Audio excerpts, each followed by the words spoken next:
Hi എല്ലാവർക്കും നമസ്കാരം. Welcome to Prabhas veggie world. ഇന്നത്തെ വിഭവം ശരിക്കും ഒരു സ്പെഷ്യൽ ആയിട്ടുള്ള വിഭവം തന്നെയാണ് കേട്ടോ. ഇതെന്താ ഒരു കുഴക്കട്ടയ്ക്ക് ഇത്ര സ്പെഷ്യൽ എന്നാണോ നിങ്ങൾ ആലോചിക്കുന്നത്? ഇന്നത്തെ വിഭവം ഉണ്ടാക്കിയിട്ടുള്ള ആ കുഴക്കട്ട തന്നെയാണ്. പക്ഷേ ആ കുഴക്കട്ടയ്ക്കുമുണ്ട് സ്പെഷ്യാലിറ്റി. ഈ കുഴക്കട്ട നിങ്ങൾ എന്തായാലും ഇതുവരെ ട്രൈ ചെയ്തിരിക്കാൻ ചാൻസ് ഇല്ലാത്ത ഒരു വെറൈറ്റി കുഴക്കട്ടയാണ്. അരിപ്പൊടി വേണ്ട, ഗോതമ്പ് വേണ്ട, എന്നാൽ ഇത് തീർത്തും വ്യത്യസ്തമായി വേറൊരു സംഭവം കൊണ്ടാണ് ഉണ്ടാക്കിയിട്ടുള്ളത്. നല്ല സൂപ്പർ ടേസ്റ്റി, ആർക്കും കഴിക്കാൻ പറ്റിയ ഒരു വിഭവം തന്നെയാണ്. അപ്പോൾ വെയിറ്റ് ലോസിന് വേണ്ടിയിട്ട് ഡയറ്റ് എടുക്കുന്നവർക്ക് വേണമെങ്കിലും കഴിക്കാൻ പറ്റിയ ഒരു അടിപൊളി വിഭവമാണ് ഇന്നത്തെ ഈ റെസിപ്പി. അപ്പോൾ നമുക്ക് വീഡിയോയിലേക്ക് പോവാം. അതെന്തുകൊണ്ടാണ് ഉണ്ടാക്കിയതെന്ന് നോക്കാം. അതിന് മുമ്പായിട്ട് എൻ്റെ ചാനൽ ആദ്യം കാണുകയാണെങ്കിൽ ഒന്ന് സബ്സ്ക്രൈബ് ചെയ്ത് സപ്പോർട്ട് ചെയ്യണേ. ഇനിയിപ്പോൾ നമുക്ക് റെസിപ്പിയിലേക്ക് പോവാം. അതിനായിട്ട് ഒരു അടിക്കാനുള്ളൊരു പാത്രം വെച്ചിട്ടുണ്ട്. അതിലേക്ക് 1 കപ്പ് ചോളത്തിൻ്റെ മാവാണ് ഇട്ട് കൊടുക്കുന്നത്. മെയ്സ് ഫ്ലോർ എന്ന് പറയും, അല്ലെങ്കിൽ മക്കിക്കി ആട്ട എന്ന് പറയും. ചോളത്തിൻ്റെ പൊടിയാണ്, കോൺഫ്ലോർ അല്ല. അതിനെ നമുക്ക് ഇവിടെ എല്ലാ ഫ്ലോർ മില്ലുകളിലും കിട്ടും. നാട്ടിൽ നമുക്ക് കടകളിലെല്ലാവിടെയും സൂപ്പർ മാർക്കറ്റുകളിലെല്ലാവിടെയും തന്നെ അവൈലബിൾ ആണ്. അതിനെ ഒരു മീഡിയം ഫ്ലെയിമിൽ വെച്ചിട്ട് പച്ചമണം മാറുന്നവരെ വറുക്കാം. അത് കഴിച്ച് നോക്കുമ്പോൾ ഒട്ടാൻ പാടില്ല. അങ്ങനെയുള്ളൊരു വിധത്തിൽ നല്ലൊരു ഫ്ലേവർ വരും ഇത് വറുക്കുമ്പോൾ. അങ്ങനെ വറുത്ത് വന്നിട്ടുണ്ട്. ഇനി ഇതിനെ ഇവിടെ ഒന്ന് മാറ്റി വയ്ക്കാം. ഇനി നമ്മൾ ഒരു പാത്രം വെച്ചിട്ടുണ്ട്. ഒരു ചീനിച്ചട്ടിയോ പാത്രം എന്തെങ്കിലും വെക്കുക. വെച്ചിട്ട് അതിലേക്ക് ഒരു ടീസ്പൂണോളം നമ്മൾ നല്ലെണ്ണയാണ് ഒഴിച്ചു കൊടുക്കുന്നത്. നല്ലെണ്ണയ്ക്ക് പകരം വെളിച്ചെണ്ണ വേണമെങ്കിൽ ഉപയോഗിക്കാം. അതിലേക്ക് കുറച്ച് കടുകിട്ട് കൊടുത്തിട്ടുണ്ട്. കടുക് നന്നായി ഒന്നുകൊണ്ട് പൊട്ടി വരട്ടെ. അപ്പോൾ 1 ടീസ്പൂണോളം ഉഴുന്ന് പരിപ്പിട്ട് കൊടുത്തിട്ടുണ്ട്. ഉഴുന്ന് പരിപ്പും ഒന്ന് ചൂടായി വരട്ടെ. അപ്പോൾ ഉഴുന്ന് പരിപ്പ് ചൂടായി വന്നപ്പോൾ ഒരു 2 ചുവന്ന മുളകും കൂടി ഇട്ട് കൊടുത്തിട്ടുണ്ട്. ജസ്റ്റ് ഒന്ന് ചൂടാക്കിയിട്ടുണ്ട്. ഇനി അതിലേക്ക് ഒരു 1/2 കപ്പ് ഒനിയൻ ചെറുതായി അരിഞ്ഞതിട്ട് കൊടുത്തിട്ടുണ്ട്. അതൊന്ന് നന്നായി ഒനിയനൊന്ന് നന്നായി പച്ചമണം മാറുന്നവരെ വഴറ്റിയെടുക്കാം. നമുക്ക് ഒരു 2 പച്ചമുളക് ചെറുതായി അരിഞ്ഞതും കുറച്ച് ഉപ്പും കൂടി ഇട്ടിട്ട് നന്നായി ഒന്ന് ഒനിയൻ നന്നായി ഒന്ന് സോട്ട് ചെയ്തെടുത്ത് വരാം.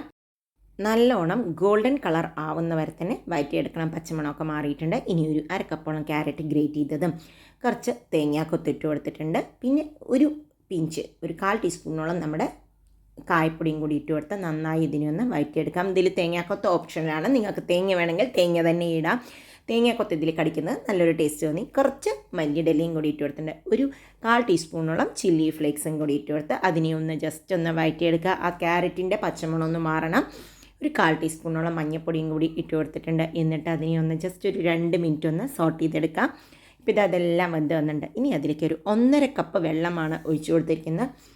1 കപ്പ് പൊടിക്ക് 1/2 കപ്പോളം വെള്ളം വേണ്ടി വന്നു. നിങ്ങൾ വേണമെങ്കിൽ ഒരു 1/4 കപ്പ് ഒഴിച്ച് വെച്ചിട്ട് അപ്പുറത്ത് തിളച്ച വെള്ളം ഒഴിച്ച് അത് നമുക്കിതിലേക്ക് ആവശ്യമെങ്കിൽ മാത്രം ഒഴിക്കുകയും ചെയ്യാം. ആവശ്യത്തിന് ഉപ്പിട്ട് കൊടുക്കാം.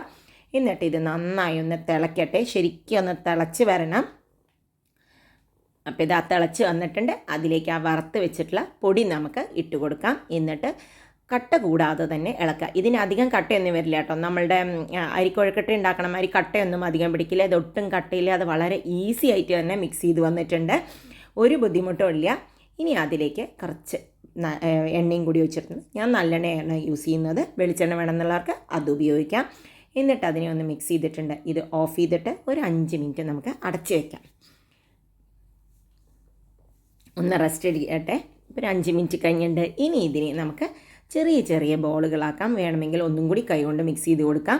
എന്നിട്ട് കുട്ടി കുട്ടി ബോളുകളാക്കിയതിന് ശേഷം നമുക്ക് വരാം. ഇതിപ്പോൾ കുട്ടികൾക്ക് സ്കൂളിലേക്ക് കൊടുത്തേക്കാം. ഇത് വെയിറ്റ് ലോസ് ഒക്കെ വേണ്ടെന്നുള്ളവർക്ക് അങ്ങനെയും ഉപയോഗിക്കാൻ പറ്റിയൊരു റെസിപ്പി തന്നെയാണ്. അപ്പോൾ ഇതെല്ലാം റെഡിയായി വന്നിട്ടുണ്ട്. ഇനി ഇതാ സ്റ്റീമർ വെച്ചിട്ടുണ്ട്. സ്റ്റീമറിലേക്ക് ഇതിട്ട് കൊടുത്ത് ഒരു 10 മിനിറ്റോളം നമുക്ക് വേവിച്ചെടുക്കാം. അപ്പോൾ ഇതാ 10 മിനിറ്റ് കഴിഞ്ഞപ്പോൾ തുറന്നിട്ടുണ്ട് കേട്ടോ. നല്ലൊരു ഫ്ലേവർ ഉണ്ട്. ഒന്ന് തുറന്നിട്ട് ഒരു 5 മിനിറ്റ് വെയിറ്റ് ചെയ്യുക. എന്നിട്ട് മാത്രം നമ്മൾ എടുക്കുക. ഇല്ല എങ്കിൽ അതിനൊരു ഒട്ടലായിരിക്കും. അതിൽ പിടിച്ച് എടുക്കാനും ബുദ്ധിമുട്ടാവും. അപ്പോൾ ഒരു 5 മിനിറ്റ്, 2-3 മിനിറ്റ് വെയിറ്റ് ചെയ്തിട്ട് എല്ലാം എടുത്ത് വെച്ചിട്ടുണ്ട്. ഇതിങ്ങനെ തന്നെ കഴിക്കാം. ഇനി ഞാൻ കുറച്ചും കൂടി ഒരു ഫ്ലേവർ കൂട്ടാനായിട്ട് ഒരു പാൻ വെച്ച് അതിലേക്ക് കുറച്ച് എണ്ണ ഒഴിച്ചിട്ടുണ്ട്. ലേശം ഉപ്പ്, വളരെ കുറച്ച്, ഒരു പിഞ്ചോ ഉപ്പ് എന്നൊക്കെ പറയാം, അത്രയും ഉപ്പിടണ്ടു. ഒരു 1/2 ടീസ്പൂണിൽ താഴെ മുളക് പൊടിയും കൂടി ഇട്ടിട്ടുണ്ട്. ഇത് ഭയങ്കര ഫ്ലെയിം കൂട്ടി വെക്കരുത്. വളരെ ലൈറ്റ് ഇതിൽ വെച്ചിട്ട് ചൂടായി തുടങ്ങുമ്പോഴേ ഇതിട്ട് കൊടുക്കുക. കുറച്ച് ഒരു പിഞ്ച് കായപ്പൊടിയും കൂടി ഇട്ട് കൊടുക്കുക. ഇത് നമ്മുടെ കുഴക്കട്ടയ്ക്ക് കുറച്ചും കൂടി ഒരു ഫ്ലേവർ കൂട്ടി കൊടുക്കാനാണ് അത് ചെയ്യുന്നത്. ഇനി ആ വേവിച്ച് വെച്ചിട്ടുള്ള കുഴക്കട്ട ഇട്ട് കൊടുക്കാം. ഈ സ്റ്റെപ്പ് കംപ്ലീറ്റ്ലി ഓപ്ഷനിലാണ്. നിങ്ങൾക്ക് വേണമെങ്കിൽ മാത്രം ചെയ്താൽ മതി. നിങ്ങൾ ഇതിനു മുമ്പ് ഇങ്ങനെ ഒരു കുഴക്കട്ട കഴിച്ചിട്ടുണ്ടെങ്കിൽ എനിക്കൊന്ന് കമൻറ്റ് ചെയ്യണം കേട്ടോ.